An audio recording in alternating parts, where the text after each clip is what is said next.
Well, good morning again. My name is Jana Martin, and it's my pleasure to welcome you to the 31st annual Katherine White Lecture Series.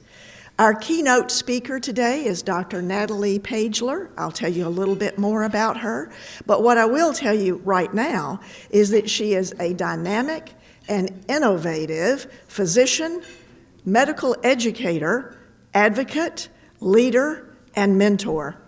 Her presentation today is Harnessing the Power of AI to Advance Care for Children and Families, and it will stimulate you, maybe intimidate you a bit, make you a little uncomfortable, but it'll all be good. But it will also equip you with knowledge of cutting-edge developments in AI and how they can be used to improve pediatric care and the ways in which medical professionals work and do better with information, better information management. Our speaker and topic, once again, reflect the person, the vision, and the desire of Dr. Katherine White to improve the field of pediatric medicine and the lives of others. We also welcome Dr. Tiffany Brown, Deputy Superintendent for the Long Beach Unified School District, who will share with you the AI implications for educators and students in the Long Beach Unified School District. We encourage you to stay for her presentation, which will follow the Q&A from Dr. Pagler's presentation. There are several members of Long Beach Memorial Medical Center, Miller Children and Women's Hospital, who have been so integral to this event, some of them for many years now, that I want to acknowledge them. We have Azadeh Jalali, who is Executive Director of Graduate Medical Education, Angel Arvizu, who is Lead Coordinator, Graduate Medical Education, Dr. David Mashalik, who is Associate Program Director for UCI and CHOC Pediatric Residency Program, and Crystal McEachern, who is a marketing specialist here who helps us with our wonderful marketing brochures and posters, and Ron Gonzalez, President of Long Beach Medical Center Foundation, Miller Children and Women's Hospital Foundation. Additionally, we want to acknowledge Dr. Elisa Nicholas, Chief Executive Officer, and Dr. Marie Chandler, Chief Medical Officer, both of the Children's Clinic. We are honored and pleased to have them and appreciate the work they do. We also want to recognize and thank Dr. Katherine White's family. And if you, okay, I see where you are. Okay, so first I'll introduce her granddaughter, Susan.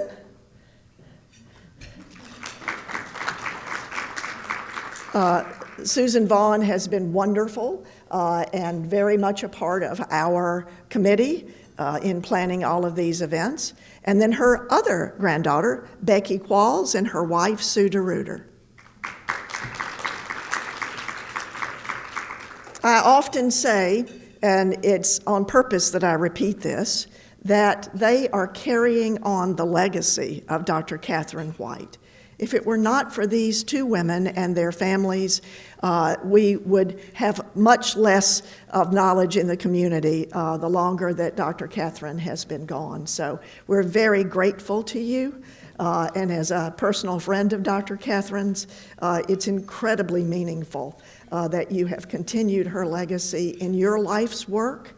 Both of you have dedicated yourselves to helping others, and she was so proud of you, and still is. So thank you very much for all you've done. Also, I'd like to talk, as I usually do, just briefly about Katherine White. One of the ways that Dr. White changed lives was through information, whether it was about clinical interventions or research, whether it was helpful or challenging, clear or confusing, basic or complex, or traditional or avant-garde, and she leaned towards the avant-garde. She was very, very focused on sharing information, letting people know, but she also understood that just sharing knowledge was not enough. It's important to organize it. It's important to make it easily accessible. It's important to publish it, make it available to a large number of folks. So we're learning today about health informatics, which is simply described as using data and information from many resources with technology to improve patient care and healthcare systems. Well, I believe that Dr. White would have been very enthusiastic about this. She would have viewed it years ago as avant-garde, and she would have jumped right on it, I believe. I also believe this because she loved learning and loved teaching and loved bringing people together. So I think she, in her desire to make people stretch and learn, and the way that she made sure information was shared, I think she may have started informatics. I really do. I think she was a pioneer in that area as well. And as we know, this lecture series is also about sharing information, so it all just fits. And while she wasn't alive during this new AI revolution, I do believe that she would have gladly embraced it, and I know that she would have picked our speaker as well. So we know that Dr. Katherine White donated millions of dollars to this hospital. And one of the things that she did was she created 3 endowments, and one of them was to fund this lecture series. The reason she wanted to make sure that it had enough money was so that after she was gone, it would continue what her personal mission was, what she wanted to do.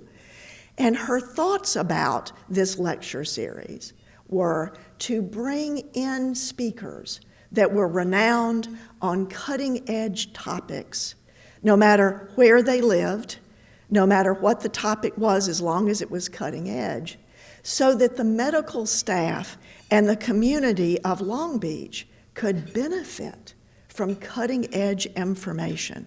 It's not often that you are able to meet in person and hear a presentation for free like this. She wanted to make sure that that happened, and because of her generosity for that one endowment, it has continued.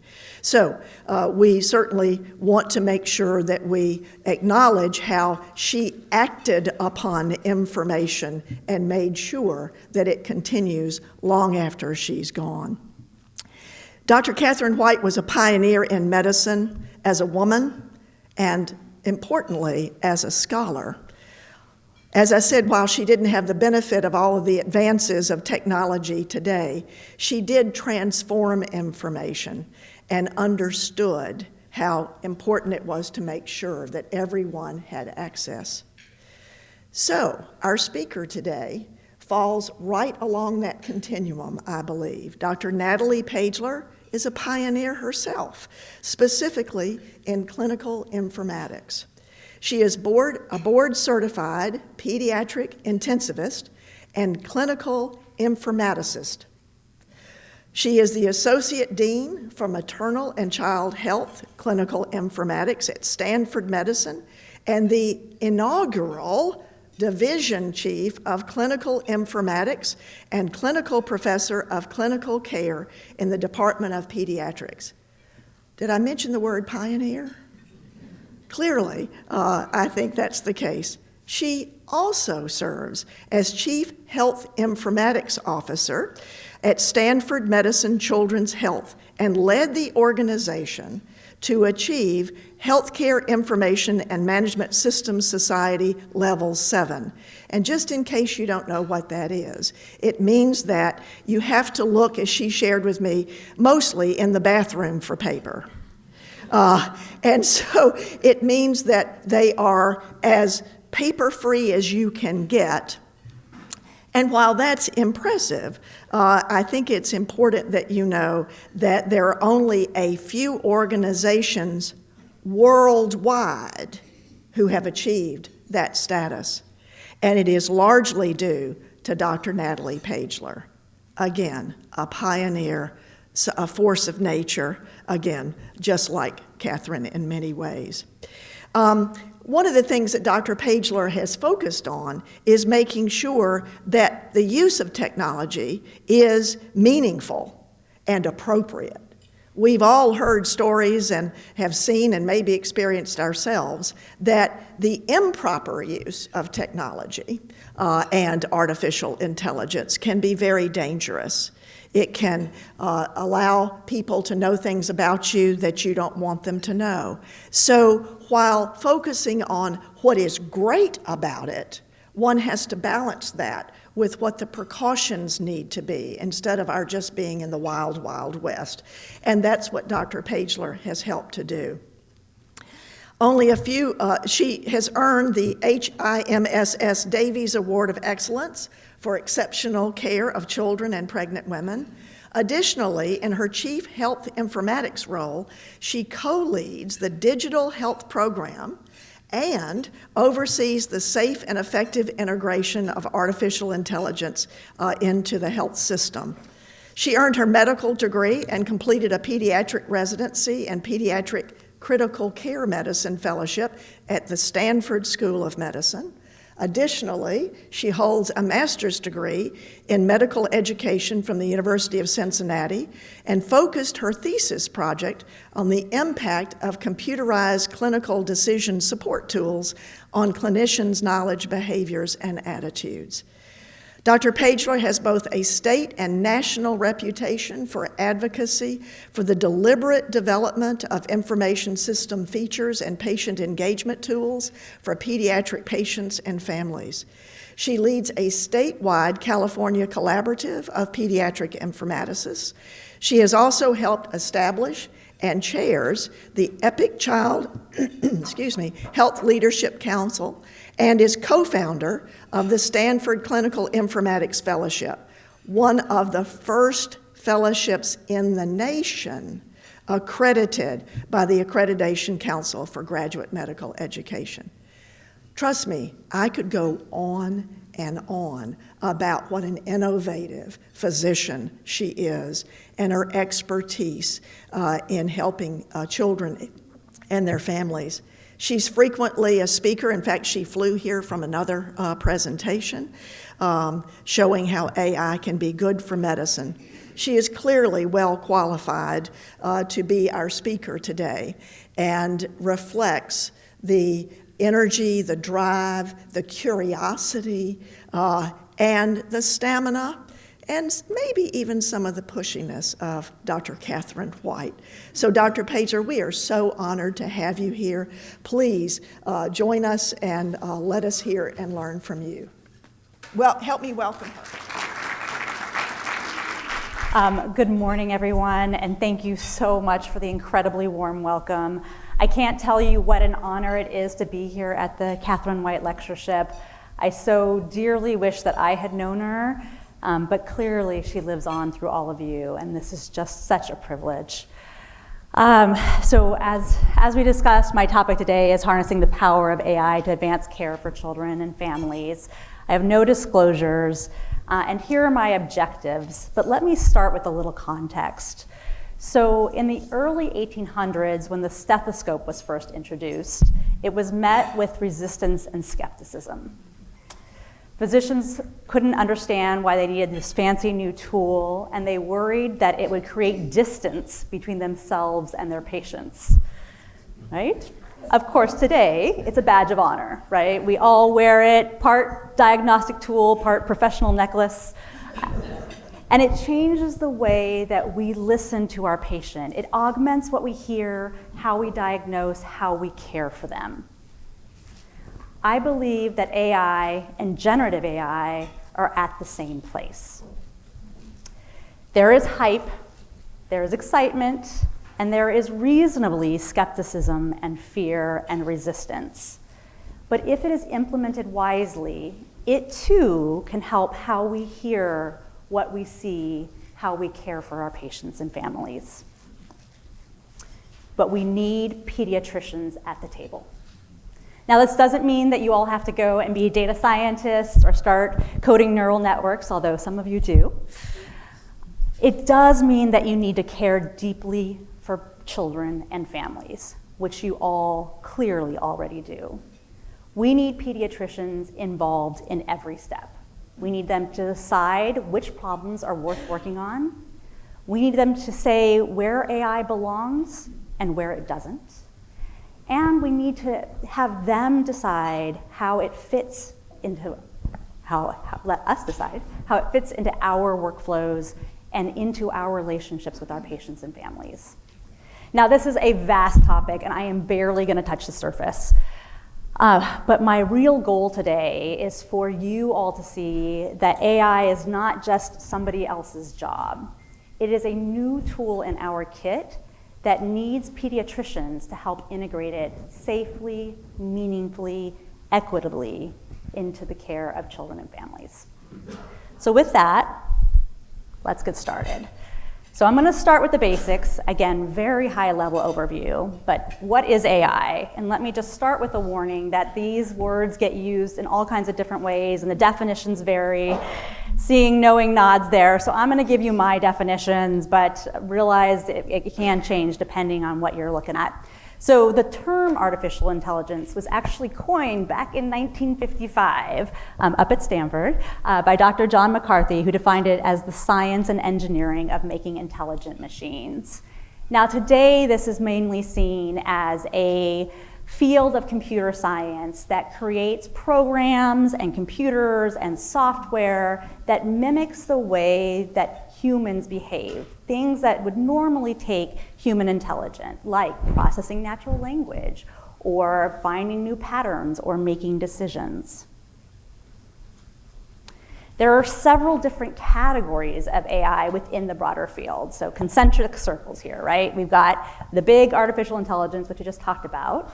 And then we've got machine learning, which is basically using algorithms for machines, for computers to detect their own patterns in data. So for them to learn from data on its own.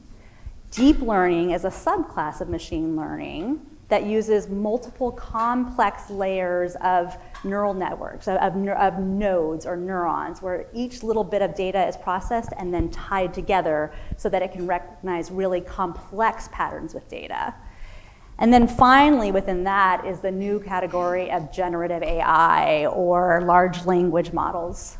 And this is where we take the principles from deep learning and apply them to huge data sets. And this can be data sets like text, and that would be large language models, or it can be images or other kind of media. And from these large data sets, it detects the patterns and the structure of the data and then is able to generate new data in the same format. So large language models, right? Basically, fancy autocomplete. Okay, so you've got a few words, it's looked at tons and tons of language, and it says, what is the next word that's going to be here? And what is the next word, and what is the next word, and what is the next word? And pretty soon, it starts looking like thought. But don't be mistaken, it is not thinking, it is not human thought, but it can be very useful. Just one more way to look at timeline and the history of AI. As I mentioned, it was first coined in 1955, so this has been around forever. Machine learning started in the early 2000s, deep learning 2010s, and then just in the last few years, we've seen these foundation models. Again, another word for generative AI. Lots of words get thrown around here. But it gives you an idea of how many times we've been through this, how long AI has truly been around. And with each new brand of AI, we have another hype cycle. Has everybody seen the Gartner hype cycle before? So basically, any new technology that comes in, we all get excited. We think it's going to solve all the world's problems. And then we start realizing the limitations. And then pretty soon we're like, nah, this doesn't do anything. And then eventually we find the right fit and we figure out how it can help us. And so we have gone through this hype cycle with each generation of AI. And generative AI is no different. And right now, we are definitely up there at the peak of inflated expectations and starting to realize some of the limitations, but it's also iterating really quickly. So we're going through kind of multiple hype cycles. So let's talk a little bit more about generative AI. So How many people out there have used ChatGPT or any other large language model? Fabulous. Keep your hands raised if you use it more than once a month. All right? Keep your hands raised if you use it more than once a week. How about more than once a day? All right, okay, and I'm there with you with the more than once a day. And I swear every time I ask this question in an audience, the number of hands goes up and up and up. It is an incredible tool, but it takes playing with. It takes figuring out how it can help you. So I highly encourage everybody, if you haven't played with ChatGPT or another similar large language model, go out there and start doing it just so you can understand how it works, how it behaves, what it does. But you need to be a little bit careful, because if you're using an open model like that, it is learning from you. These are designed to learn on large data sets. And if you are putting information into their data set, it's gonna take that data and add it to its repertoire. So they are not secure. So keep that in mind. Don't be putting in PHI, don't be putting in personally identifiable information, don't be putting in trade secrets for your private company. But we can create secure chatbots. So this, at Stanford Children's, we have what we call AskDigi, which is essentially the ChatGPT models, but in a secure Azure environment. So it cannot take our data. It cannot learn from our data, which means that we can use it for PHI, PII, anything that we would want to keep secure. So if that is something you're interested in doing, there are all kinds of ways to get to those secure chatbots. You can also use the open chatbots, but just make sure that you're not using it with private data. So we took a look at, with our secure AskDigi, how are people using it?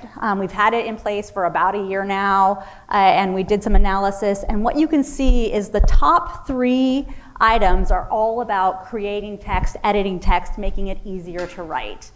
And this becomes very useful in medicine, because one of the major challenges that we had as we implemented electronic health records, and as documentation burden went up because of regulatory requirements and reimbursement requirements, was that physicians and clinicians and nurses are overburdened, overwhelmed with the amount of documentation that we have to do. And so large language models can help with this. Now, my understanding is some of you, is anybody using an AI scribe in the audience? Okay. So this is coming. So for those of you, has anybody been to a physician that's used an AI scribe in your own care? A few, okay.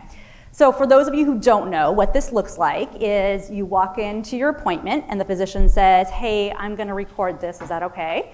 And they just have their phone there and it listens to the conversation. And instead of the physician turning away and typing at their computer the whole time, they have a conversation with you. And they look at you and they ask you about how your day is, and they listen and hear you when you're telling them about whatever symptoms you're having. And then at the end, you walk out, the physician walks out, and the entire note is written for them by AI. Huge advance in terms of efficiency for providers, and it potentially reverses one of the costs of technology. How many people have seen this picture before? It's become fairly famous in the electronic health record world because when we put in electronic health records, this was an editorial that came out. It's a picture drawn by a 7-year-old child of her pediatric visit. And you can see the 7-year-old sitting at the end of the exam table, talking to her mom and her sister, and the mom's holding the baby. And where is the doctor? Doctor's at the other end with his back to the patients, typing away at his computer. And this was just like the stethoscope, right? Where like these computers are getting in between us and our patients. And they really were. But now, if we can use this next generation of technology to capture that documentation, to make sure that we get all the important information from the visit, but allow us to meaningfully connect with our patient, we may be reversing this cost of technology. Another potential option is for in-basket messages. How many people have messaged your doctor via your patient portal? Okay. So this is something that is growing quickly.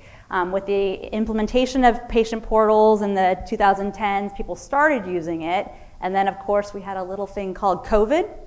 And suddenly people weren't going into they were worried about going into the office, and so they started using in-basket messages, messaging their physicians in increasing frequency, and the numbers of messages coming into providers and nurses skyrocketed, just hundreds of thousands of messages. There's benefit here, right? We can more easily connect with our patients and families when and where they need us, but it was suddenly uncompensated work in huge amounts that was overburdening our physicians and our nurses and our staff and making them work late into the night in answering these. Now, there's multiple different solutions to this, and by no means is AI the only solution, but it can be one way to quickly answer questions. So the way this works now is you have AI that will generate a draft, and then the provider can look at it and decide whether it says what they want it to say, edit it, and then send it to the patient. So let's take a look at a couple of these. So I'm gonna read this one to you, and I want you to play a game of human or AI. It's natural to be concerned this poor child has swallowed a cooked toothpick. It was a toothpick in its dinner that night. It's natural to be concerned if your child has ingested a foreign object, but in this case, it is highly unlikely that the toothpick he swallowed will cause you any serious harm. Toothpicks are made of wood, which is not toxic and will not cause poisoning. It's possible for a toothpick to cause injury if it becomes stuck in the throat or if it punctures the digestive tract. However, this is unlikely to happen with a dull cooked toothpick that is only 2 centimeters long. If he's experiencing any discomfort or symptoms such as abdominal pain, difficulty swallowing, or vomiting, please bring him in for an urgent appointment or go to the emergency room. However, if he is not experiencing any symptoms, it's safe to assume that the toothpick has passed through his digestive system and you don't need to be concerned. Okay, human or AI? All right, well, I'm not going to tell you yet. I'm going to go to the next one. This is just a quick note to say congratulations on the birth of your new grandson. Human or AI? All right, so you guys were half right. So the first one was AI. The second one was human. I love the second one because it was actually my friend who he was a family practice doc, and he took the time to write a note to his patient who just had a new grandson, just, hey, congratulations. And he got this nasty response, I don't appreciate when you use your computers to send me automatic messages. He's like, it was me, right? And so it speaks to this issue of trust. It's changing our relationship with our patients and families, and we need to think about how we have those conversations with our patients and families. How do we create transparency about where we are using AI and where we're not, and why we're using it, and how we're using it to augment care, not replace that relationship. But let's take a little bit more of a scholarly look at how people are responding to these messages from AI. So this was an article led at UCSD that hit the news in a big way, saying that AI is more empathetic than humans.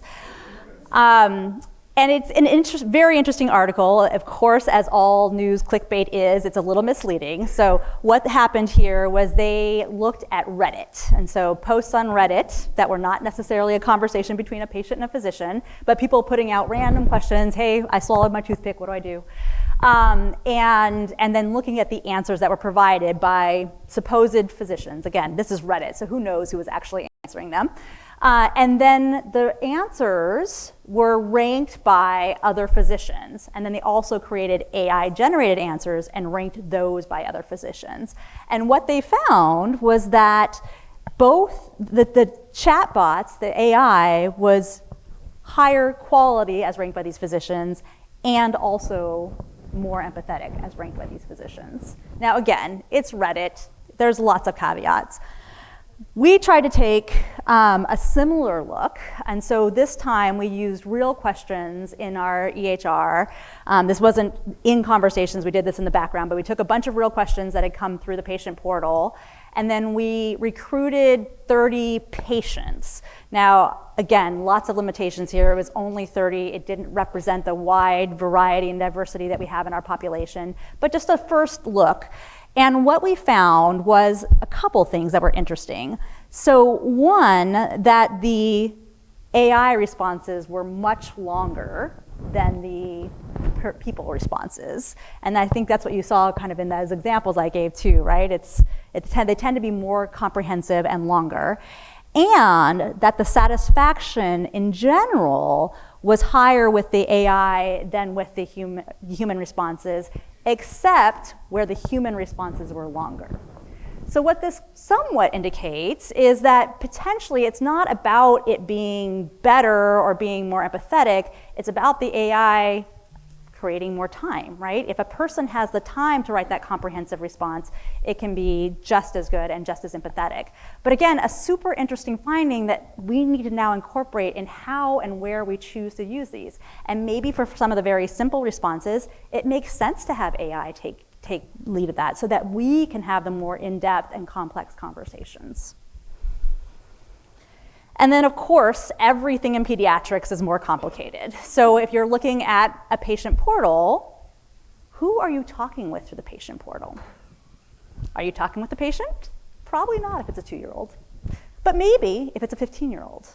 Are you talking with the mom? Are you talking with the dad? There are so many questions about how we communicate through the patient portal and kids, and this is actually a major focus of my work and helping to better communicate with children and families through the portal, and that can be a whole nother talk. But for today, I'm just going to talk about this little piece about it. So we looked at augmented response technology in this setting. And it just shows, again, how much more complicated it is in pediatrics and why it's important to have pediatricians at the table. So a couple interesting things that it found was that 24% of the time it didn't correctly identify who the person was on the other end. So it addressed it to the child when it was really the mom, or addressed it to the dad when it was really the grandma, or whatever. And even more importantly, and perhaps a little bit more scary, is teenage communication is really hard, and the confidentiality becomes really important about when you can tell mom, when you can tell dad, when you need to maintain that confidential relationship until you can bring the right people into the fold. And on a couple instances, this inappropriately revealed confidential information to the wrong person. So again, just highlighting why it's important to have pediatricians at the table and the extra steps that we need to think about and look through to make sure that this technology is applied appropriately for kids and families. But even if you aren't convinced that this is a tool that will help us with kids and families, our patients are. And we're already seeing patients and families going to generative AI, just like they went to Dr. Google 10, 20 years ago, and coming in with, well, ChatGPT said this. So it's incredibly important, whether or not you want to adopt it as your own tool, that you at least understand how it works and what some of the benefits and the limitations are. So let's talk a little bit more about that. So the challenges and risks, and there are many, but again, lots of opportunity as well. So the first piece that I like to talk about, again, with pediatrics is just the paucity of data in pediatrics in general. And this becomes important for generative AI and all of our machine learning and AI.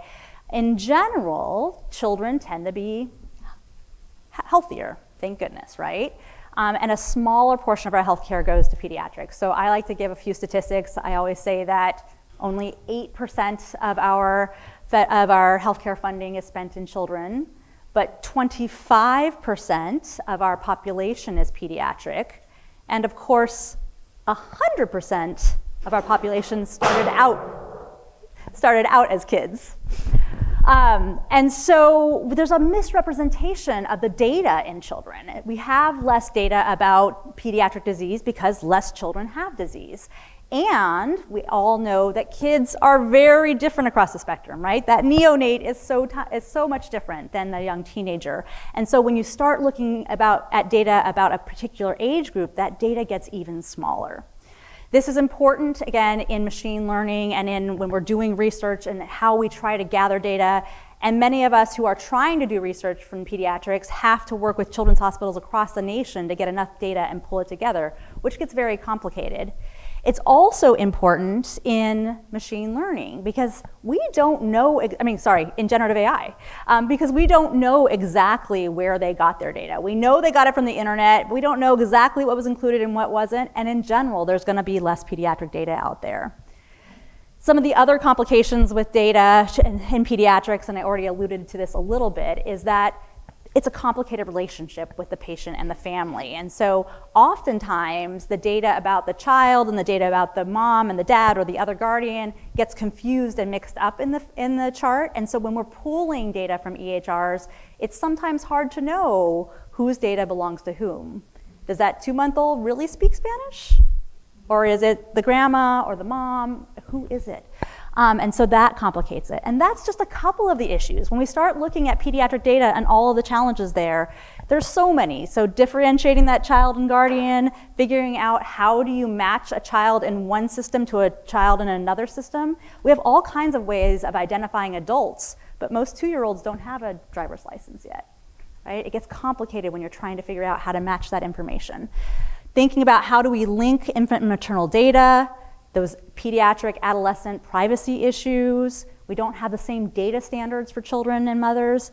And then devices and apps often don't work for kids. So I've had examples where a child is using the mom's iPhone to track their blood glucose and it accidentally goes into the wrong system. And so it gets really, really complicated, and that affects the models that we have.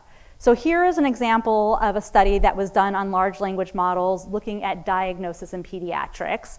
And surprisingly, it showed 83%, if you combine the incorrect and the did not fully capture diagnosis, 83% error rate in pediatric diagnosis, which was much higher than the error rate in diagnosis in adults at the time. Now this was GPT 3.5. Again, the models are continuing to rapidly advance, and so this probably doesn't hold true anymore, and there's all kinds of caveats about how we do diagnosis in large language models that I'm not going to fully explore today. So take it with a grain of salt, but it just highlights again that there is a difference between pediatrics and adults.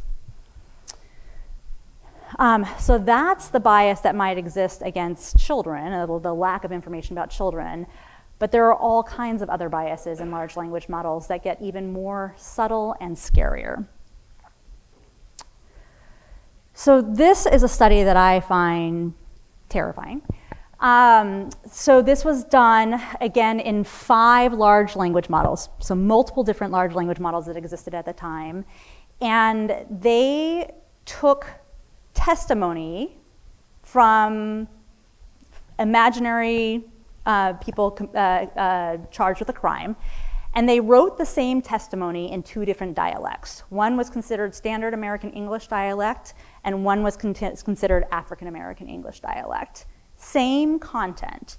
And then they asked the models, would you convict this person, and would you recommend the death penalty? Same content in the testimonies. All 5 models, increased conviction rates, increased death penalty. Same content, solely based on dialect. Same biases exist in healthcare. So this is just one figure of this really robust paper, so I recommend looking at this. But looking at how did gender, race, ethnicity affect the large language model's diagnosis. And so they took standardized case studies and they put them into the large language models. Again, this time it was GPT-4, and they just changed one factor. So in this one, they just changed the same exact case, and they just changed whether it was male or female. And if they said it was male, and they were coming in with the exact same systems, the large language model is more likely to say that it was acute coronary syndrome, that it was a heart attack, than if it was a female, even though it was the same symptoms and likely the same diagnosis. All right, so that's scary. And then I'm going to change to another important topic. So we do have people, rightfully so, saying, hey, this AI is scary. I've already shown some things that are scary that we need to really think through. And I don't want it replacing me. I don't want it replacing, it can't replace nurses, it can't replace physicians. And it's not going to, and that's why we're here today, and that's why we're talking about it. But there are some very important interactions between these systems and humans that we need to discuss. So I like to go back to this fundamental theorem of biomedical informatics created by Chuck Friedman back in 2009. And it's this very simple picture, right? Computer plus man is better than man alone or person alone. I have a friend, Kurt Langlotz, who is a radiologist, and he always says his version of it is, AI is not going to replace the radiologist who uses AI is going to replace the radiologist who doesn't. And I very much believe that, but our roles will continue to change. And there are three important corollaries of this theorem that I think are important to talk through. So one is first, just that informatics is more about people than technology. So again, you see the person twice, highlighting that point, but this really becomes important because in informatics, we constantly talk about it's not just the technology, it's the people, the process, and the technology. And the technology is the very small portion of it. But there are so many examples throughout history. I told you, AI has existed since the 50s. How many of you saw AI meaningfully changing your care in the 70s, 80s, 90s, 2000s? Didn't, for the most part, right? Because a lot of great models were created, a lot of great systems were created, but they were never adopted, they were never put in a way that a physician could meaningfully use, and so it didn't change our processes, it didn't change our practice. I have examples where we did a study at Stanford Children's, we worked with a great data scientist and came up with, it analyzed 5 years of data of children and children in our hospital and came up with new alarm parameters because alarm fatigue is a huge issue where we get tons of nuisance alarms. And so we set the alarm parameters and changed our order sets and thought we would dramatically decrease the number of inappropriate alarms, and instead they went up. What happened? Well, what we didn't realize was the people and processes. The nurses hadn't been using the order sets to set their alarm parameters before. So when we changed their order sets, it dramatically changed to actually more restrictive alarm parameters than the broader ones that the very smart nurses had been using beforehand. So again, you need to understand how the people interact with the technology and the processes that they're doing that affect care in the long run. Corollary number 2. In order for a theorem to hold, the resource must offer something that the person does not already know. And this one is also very important. We have amazing data scientists who are coming up with all kinds of great predictive algorithms that they think may be helpful. And again, they're trying to mimic human thought in many cases. And oftentimes they will come out with something that is not any better than us. It's mimicking us, but it's not helping us, right? And so especially in pediatrics, there's all kinds of algorithms to detect decompensation, but in general, oftentimes they are not any better than what I as a pediatric ICU doctor already know.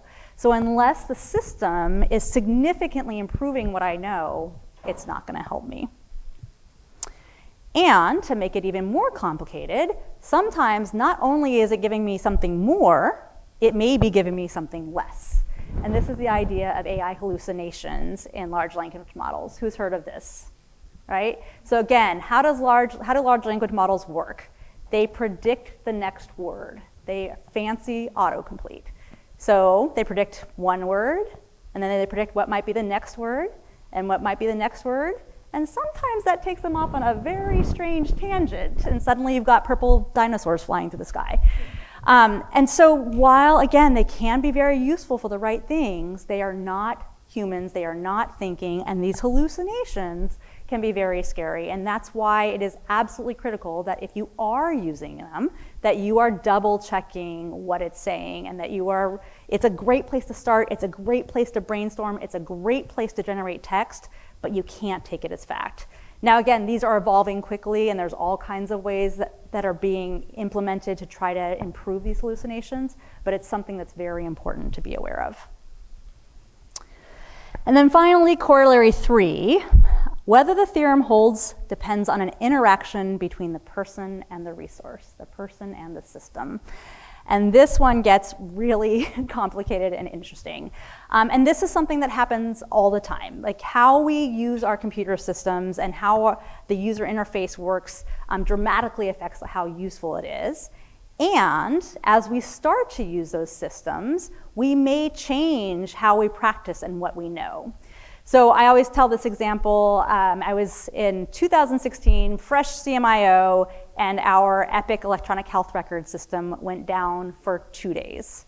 Fun, Tempe, right? Isn't that what you always dream of? Yeah, it was not good. Not good. It was not a great way to start. And I learned all kinds of things through that 2-day debacle. But most interestingly, I learned that residents, so our pediatric residents, our trainees, no longer knew how to write a set of admission order sets. We've got a bunch of physicians in this room. We're going to do a little age test. How many of you remember your mnemonic for writing an admission order set? Something along those lines of ADC Van Dimmels, ADC Vandal, yep, you see. And if you ask a resident or medical student, so ACE, for those of you who don't know, so like it's admit, diagnosis, condition, vital signs, so on and so forth. We had this mnemonic that we used to write a set of orders from scratch. But we implemented electronic health systems in the 2010s, and we had pre-prepared electronic order sets that residents and physicians just have to double check and then enter. So because they were no longer writing it from scratch, they no longer had to remember it and no longer got reinforced. And so they lost that knowledge. That happens all the time, right? I don't know how to look at my own slide, but my predecessors did. They would draw their own blood, they would look at their own slides, but now because of technology, I don't know how to do that.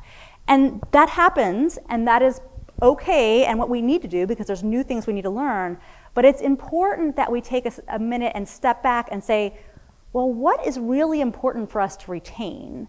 And if we're not going to get it reinforced through our practice, are there other things like simulation or testing or reading that we might want to incorporate to help reinforce that?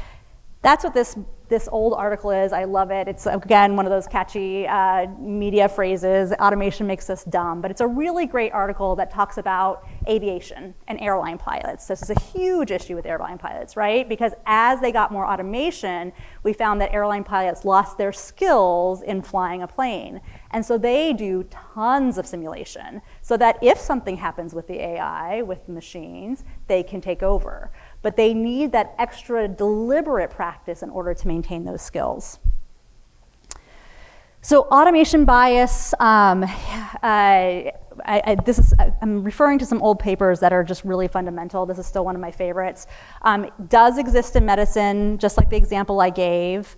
Kate Goddard did this study looking at what is more likely to cause automation bias. So again, this automation bias, there's automation bias, automation complacency. Automation bias is basically, I believe that the system is better than I am, and I'm just going to trust what the machine says. Automation complacency is kind of more that order set example where I'm not even going to worry about remembering it because I know the machine's got it. For automation bias, what she found was that people with relatively low experience in a highly difficult task were more likely to trust the machine. People who were more experienced, your very experienced pediatrician who's been doing this for years, if they saw a discrepancy, they're like, no, I got this, I know this, and I'm less susceptible to automation bias, which is usually a good thing. But it gets more complicated. So another flashy headline, AI chatbots defeated doctors at diagnosing illness. And again, there are lots of caveats to all of these. But this was a recent study also done up by a friend of mine at Stanford, where again, they took prepared case studies, standardized case studies, and they gave them to people and they gave them to chatbots. Just again, a caveat, that looking at a prepared case study is a very tiny piece of what a physician does. So like the chatbot did not do the physical exam, the chatbot did not ask the questions, the chatbot did not create this nice, beautiful summary, and the chatbot did not sit by the patient and help them, tell them their diagnosis and walk them through. The only thing the chatbot did was look at this lovely prepared case summary and decide what the diagnosis was. And in that, it turned out that sometimes it was better than the physician, and what hit the headlines in even a bigger way was sometimes the chatbot by itself was better than the physician with the chatbot. What happened there? And this is the opposite of automation bias, and this is now called automation neglect, where a very experienced physician may be told something by the chatbot that they don't disagree with because they are so set in their ways. They're like, no, I know this, I got this, I'm gonna ignore you, and I'm gonna go with the wrong answer. Again, just highlighting that these relationships are complex, and there are ways that we can address that. Can we make that AI more explainable? Can we help challenge that physician's perspective and say, maybe you want to look at it this way because of this information here. There's all kinds of things we do. It just highlights that it's complex and we need the physicians involved, because if you don't understand how this is working and you don't understand where to double check yourself or where to double check the chatbot, then you can't get the best value out of this. All right, so what can you do? And this is really the call to action. So one, get educated. Just start by playing with these chatbots if you're not already. They are here, our patients are using them. You need to understand what they do. This is Dong and Shivam, who are two of our clinical informatics fellows. As Jenna said, we started a clinical informatics fellowship 10 years ago. So for those of you who don't know, this means that a physician goes through all their medical training, through their primary clinical training, becomes a clinician, and then does 2 years of fellowship just to learn and design these systems to better support the care of our patients and families. So Dong is an ED doc, Shivam is an internal medicine doc, and large language models hit the scene as they were starting their fellowship. So they dove in full on and learned everything they could about them, and then started doing these prompt engineering workshops. And they did them at conferences first, and now they have been invited to do them nationally around the world. And it's 2 hours, and at the end, you know the basics of how to use these chatbots. And this is one option, but there are so many different options out there. There's webinars every day, there's all kinds of conferences, but just somehow start learning how they work. And then we need to think about, how do we educate our workforce? I've talked about some of the scary things, the hallucinations, the bias, the potential risk to confidential data. So it's important that all of our staff, our MAs, our nurses, our administrative staff understand those risks and that they're using it appropriately. And there is an appropriate use, but they need to be educated about what that is and what the dangers are. And then, importantly, get involved in how AI is deployed in our health systems. This is my little depiction that I use of 4 important considerations. So that top left on my side is getting the right people to the table. You need a diverse group of table to set the agenda, to decide where we're going to focus our energy. And that needs to be pediatricians, that needs to be patients and families, that needs to be every different diverse population that we treat and that works in the health field, so that we are asking the right questions. And then we need to get the right data. And I talked to you a little bit about how complex pediatric and maternal data is. And so again, this is where pediatricians can be really helpful. You understand what data you're putting into the systems. You can help data scientists interpret that data. You can help do the extra legwork to make sure we get the child's data separated from the parent's data, and that we jump over the regulatory barriers to make sure that it gets included in the data sets where we are creating these algorithms. And then, once the algorithms are created, down in that bottom left, we need to test them. And we need to test them in all the right populations. So the Apple Watch, really impressive, right? Detects arrhythmias in adults. Does it detect arrhythmias in children? Who knows, right? Turns out it does a really good job. And we're finding that out because we had several kids walk into our pediatric cardiologist at Stanford, and he's like, I had a Holter monitor on you for 2 weeks and it didn't catch anything, but yet your dad's watch shows some very interesting things that I need to treat. So now we're doing those studies, and we have to do it across the entire age spectrum, because maybe it works for the teenager, but does it also work for the neonate? Does that watch even fit the neonate? So it's really important that we test it across all the right populations in pediatrics. But finally, that last piece, and this is a piece that often gets neglected, is the intervention. And again, this is where pediatricians and practitioners are so important. The AI, it can produce information, it can hopefully produce helpful information, but we need to decide what to do with that. So one of the examples I give is with algorithms that predict no-shows in clinics. And I always talk about how, depending on what you do with this algorithm, it can either exacerbate disparities or help address them. So if you have a no-show algorithm that says, hey, I predict that this person is not going to be in clinic tomorrow, they're not going to show up for their visit, you could choose to overbook that clinic So that way you're not wasting the time, and if they don't show, you've got another patient waiting there, great, wonderful. Except that if the reason that person didn't show up in clinic was because she was a mother with 3 children without transportation, and suddenly she overcomes all those barriers and she shows up into clinic and her visit is overbooked, then she's not getting the attention she deserves after going over all those barriers. So instead, if we use that same algorithm and we said, instead of overbooking the clinic, we're gonna say, why do we think she's not gonna show up? And what can we do to address the barriers? How can we offer transportation? How can we offer childcare in clinic so that she is more likely to come and to get the care that she needs?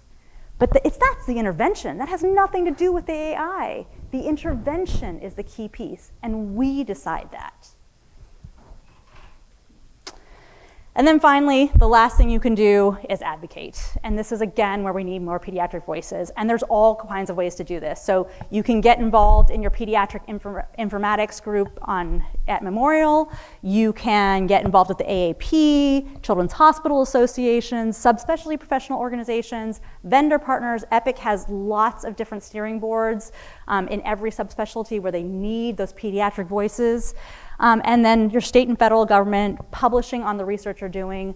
Again, we need people looking at the pediatric implications of this work and raising awareness. All right, so I'm gonna end with this. A few weeks ago, I started taking a pottery class. It is messy, it is hard, it is frustrating, and it is fun. And my teacher at the end of my first class said, perfection is the thief of joy. And I think that was a mashup of a quote by Brene Brown and Teddy Roosevelt, but it got the point across. And then she said, if you wanted perfect pots, just have a machine make it. But the beauty in pottery is not about perfection. It is about the hands that shape, the care that molds, the dedication to creating something uniquely human.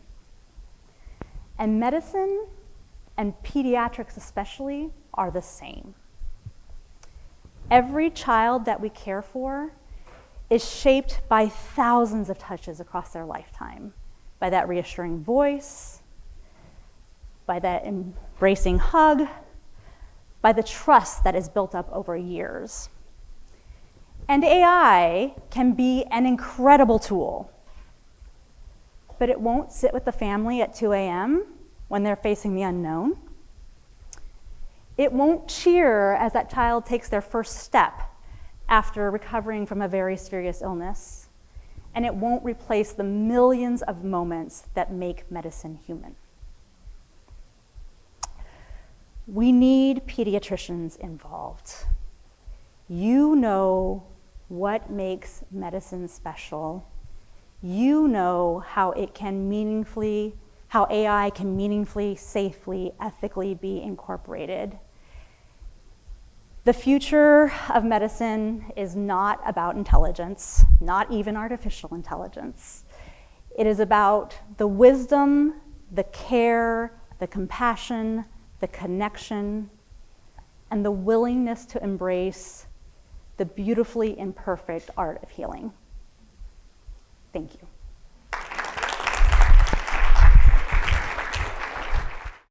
That was wonderful, thank you. What keeps coming into my mind is the powerful businesses that are trying to control this right now. And we can be all kumbaya and we all have our hearts, this was great, but how do we stand up to people that are going to be controlling this, for which it seems we have very little power? Yeah, it's a great question, and I think the importance first is having those conversations, and there are very active groups. So I think first being aware of the issues that we're talking about, joining, whether it's AAP, whether it's CHA, being part of those conversations and talking about some of the risks. We do have a lot of control over what we use in the health systems, and so I think understanding, who are we partnering with? Are we creating our own large language models from our own data that we trust? How are we verifying? We have control there, but I don't have the exact answers, and this is where it takes a lot of people at the table to think through which pieces are we worried about, which pieces do we say absolutely no to, and which pieces do we get together and make a stink and advocate for some guardrails.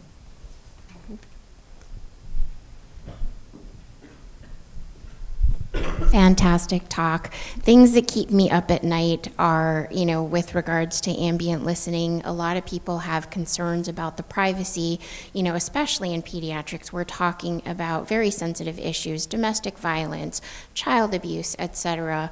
And, the concerns of, yes, this is going to a cloud and it's protected for right now, but what happens? Yeah. And so how do you recommend addressing that as we introduce all of these technologies? And, you can't guarantee that it is going to be 100% safe because, the hackers and the dark web are always, 8 steps ahead of us. Yeah. No, these are the important questions to ask and that we understand. So I think there are so many layers to this, and as you know, we've talked a lot about confidentiality in pediatrics, in general. So one, understanding the guardrails you can put in place. So, and the choices you make. So one, you can choose not to use it for a conversation where you're particularly worried. If you've got a regular ear infection and whatever, you use it there and choose not to use it for a more sensitive adolescent mental health disease visit. But there's also restrictions that we have at the organization level, so you can choose whether or not the vendor gets to store any of that data and for how long that data is stored. So you don't have to have the recording stored at all. It can be used only to make the note and then disappear completely.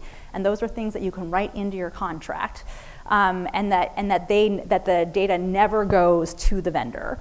So there's pluses and minuses of that, because then you lose some of the ability to go back. Like we had an example where somebody is a fascinating example where the AI caught something in a note that the provider hadn't heard, and they're like, I didn't hear them complain about back pain, and went back and listened to the visit, and sure enough, they had talked right over it, and the AI caught it, and they had missed it.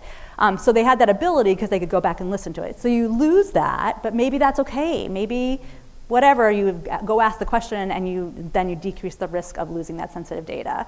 So again, these are choices that we can make, but we need to understand the risks and have those conversations together so that we make the choices that minimize the risk for our families.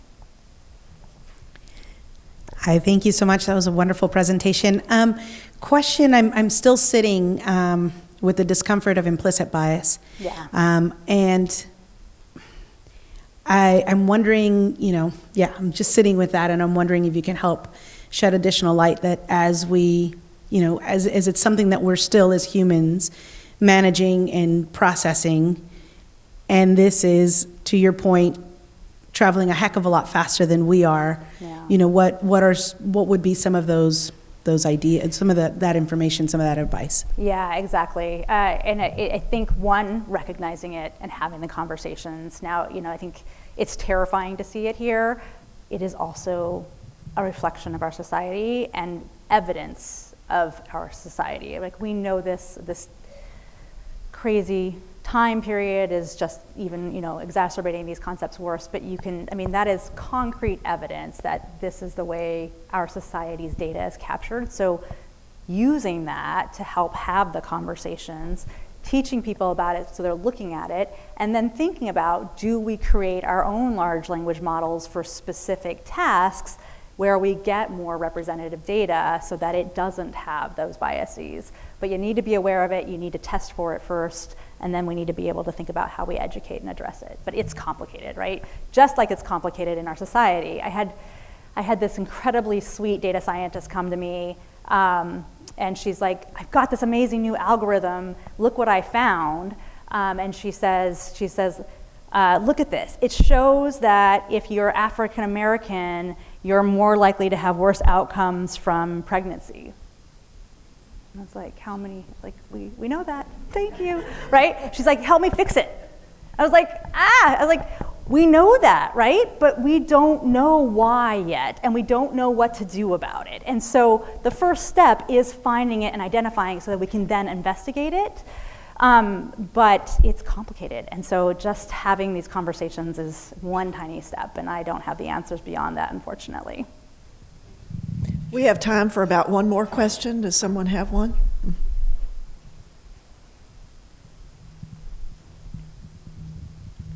I just had a medical education question. Now with this becoming more and more mainstream, how do you think we will be admitting medical students into school? Because they're kind of going to be people who can adapt to technology, want to think outside the box more than maybe like have had adverse experiences when they were younger, or have exposure to medicine from a young age, something like that, you know, where we used to be recruiting medical students. Yeah, it's a great question. And I don't think it changes much, honestly, in who we recruit, because I think medicine has always changed fairly rapidly, and we need people who are lifelong learners, and this is just one more example of lifelong learning, right? I still remember, and I'm sure we all have these examples of some pediatrician who was from a different generation. Like my example was somebody who continued to give oral albuterol when I was in residency, right? And for those of you who know, you should not be doing oral albuterol for asthma. You should be doing inhaled because it goes to the right place. But he had not stayed up with medical education, continuing medical education, and so was not adapting his practices appropriately. And so, you know, he is a wonderful man otherwise and did lots of great things, and we did try to help educate him. But the point is that we need to continue learning throughout our entire lifetime. That is getting faster and faster and faster, but I think recruiting people who embrace medicine as a lifelong pursuit is what we're looking for, and hopefully what we've always been looking for. We do need people who are trained in clinical informatics and the principles that I talked about here, and the change management and the user interface and the process redesign. But most of our clinical informatics fellows are not coming from computer backgrounds, or many aren't. We do have quite a few that are, but many aren't. And it's not mostly about the technology again. It's about the people and the processes and how you incorporate that. So I think we need to think about what we train in medical education and how we incorporate these principles in everything that we do, but I don't think we necessarily need to look for different people. Great. Well, thank you again, Dr. Paitzler, for all that you've done. Thank you so We really appreciate it. A friendly reminder, if you want CME credit, there is a piece of paper on your table with a barcode. You talk about technology. Sign in by capturing that QR code so that you get your CME credit. As I do this introduction, I'd like Dr. Tiffany Brown to come forward as we introduce her. She has some very brief remarks that I think are very important for us for the district. So Dr. Tiffany Brown, as I said before, is Deputy Superintendent for the Long Beach Unified School District, and she has worked for the school district for 29 years, holding numerous positions. She has had a role in helping schools to assess and design intervention systems to support their most struggling students. She's been the recipient of many awards.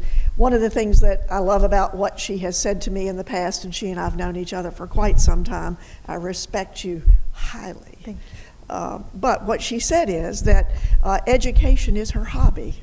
Mm-hmm. And that's just beautiful, and it is. And I'm a witness to it, as are many of us with our kids here. So please join me in welcoming Dr. Tiffany Brown. Good morning. I guess it's an irony that I chose to go really low tech for this presentation. That's funny, right? It's actually funny. Here's my presentation. And so sometimes that feels good too. I am so grateful to be here, and just full respect, admiration for Dr. Katherine White, who I never had the good fortune to meet, but who I've had the opportunity to know family over years now. And I counted that this is my 10th time coming to this event. So I'm very grateful. And thank you, Dr. Paitzler, for everything you said. You would have thought we talked before, because some of the things that I wanted to talk about today is around the challenges that we are facing as an educational system on this topic. And so I was thinking about, I could say all the things. I could say we're working on policy. I could say we have work groups. I could say that we're talking about implementation, right? Because those are the things that we're always doing. But the things that don't often get said are the things that are the real challenges that are in front of us. And so I thought, and my reason for low tech and no slides, is to just briefly share some of the challenges that we're facing and some of the ways that we're trying to work with those.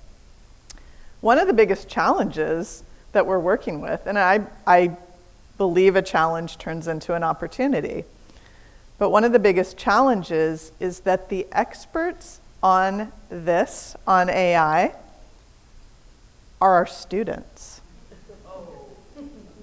It's funny, right? I mean, when let's just real talk.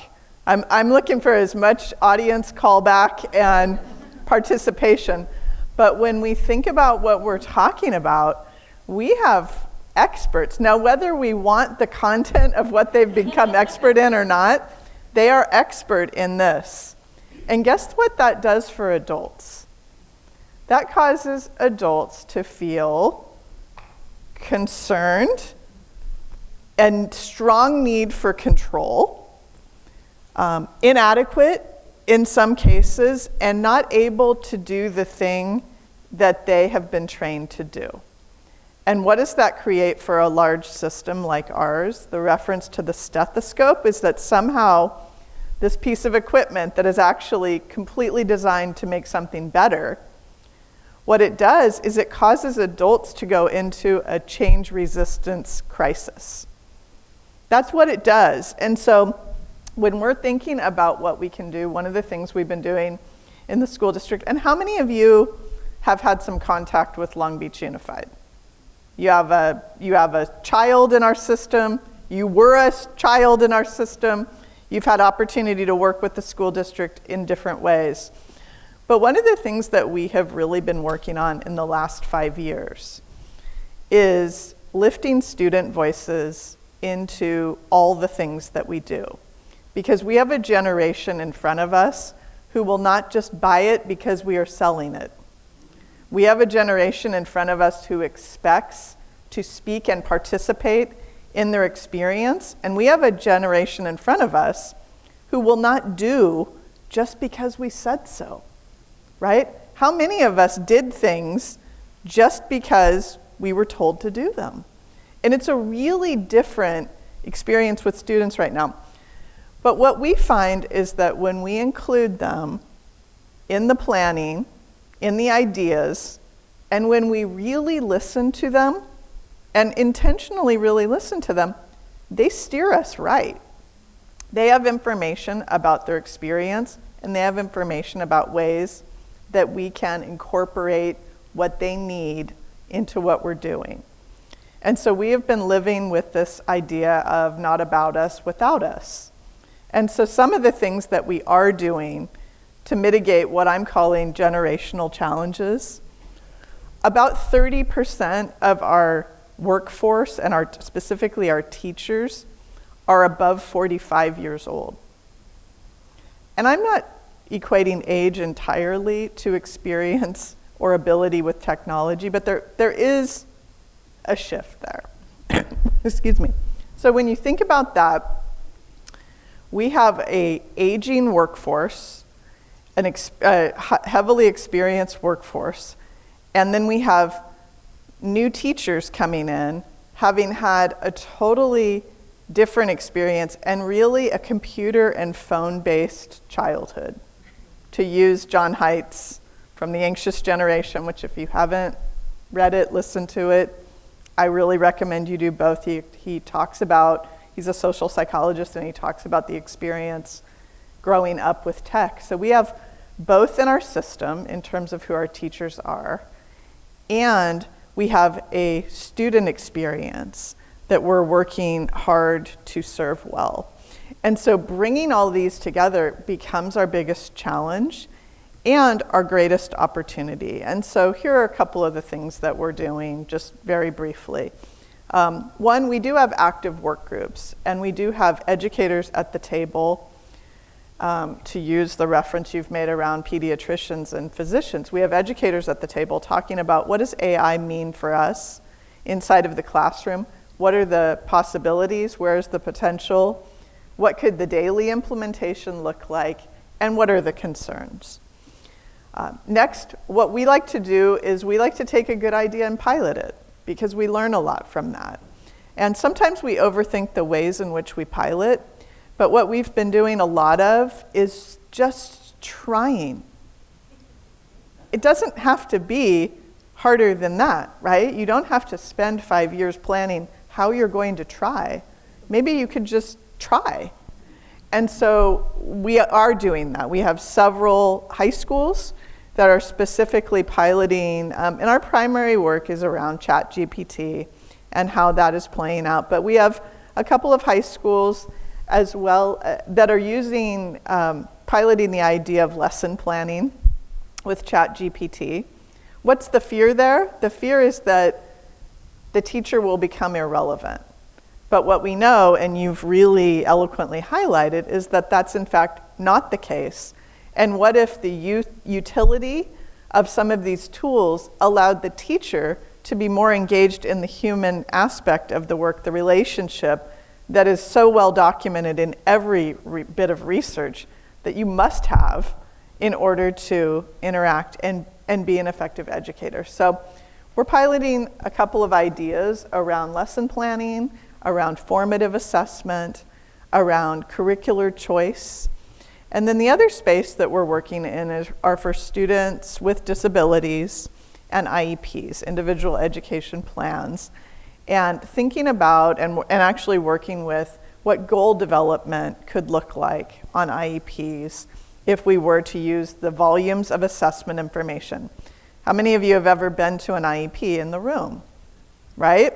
And so if you have been, you know this experience. You know the experience where you take 100 pages and you form it into 5 goals, right? And you hope that in that you got the most important thing, but you might not have. And so we're working on some ways of piloting the idea of using AI in IEP development.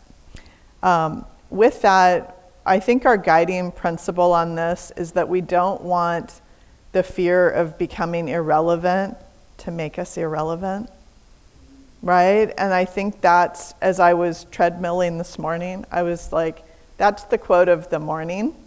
I wrote it down. Apparently I'm not needing this, but that is really the quote of the morning for me, is that we don't want all the fears, all the reasons why, and the ways in which we worry about being irrelevant to make us irrelevant. Because so many times around tech, the things that happen that we fear don't actually come true.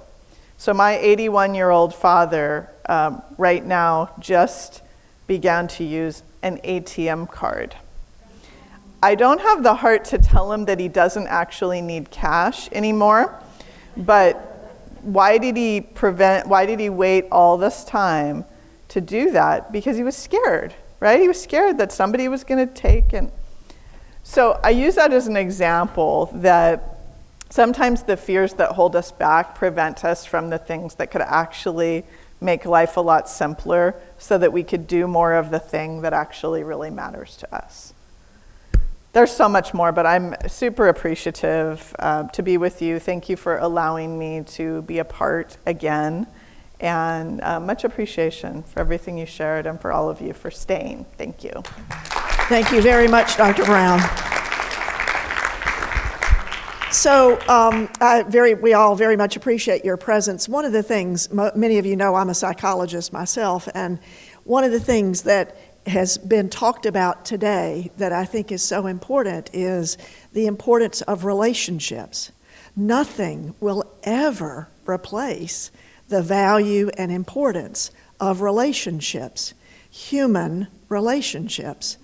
And of course, for me, the reason we're here is because of a woman, Dr. Katherine White, who understood the value and importance of a relationship. It's an important part of healing It's an important part of helping us discover who we are and what we can do and what we need. And that's what all of you do, regardless of what role you play in working with children and families. And so I started out by talking about how I thought that Katherine would have supported this topic very much. And I close with saying that she emulated what we talked about today and what is truly important. The piece about relationships and using what you can to improve the health and welfare of the people with whom we all have relationships in our community. So thank you, Dr. Brown. Thank you, Dr. Pagler. We so appreciate your coming and sharing with us all that you know. Well, not all that you know, but pieces of what you know, and reassuring us, but challenging us and making us more aware. I want to thank Dr. Katherine's family again for all that you do, for keeping Granny alive and her legacy alive. I want to thank all of you in the room who continue to come. I recognize faces year after year. That's wonderful. We welcome the new people as well. All of us in this room want what she wanted, and we want to make life better for ourselves and for other people. Please come back next year because we'll be back. Thank you very much.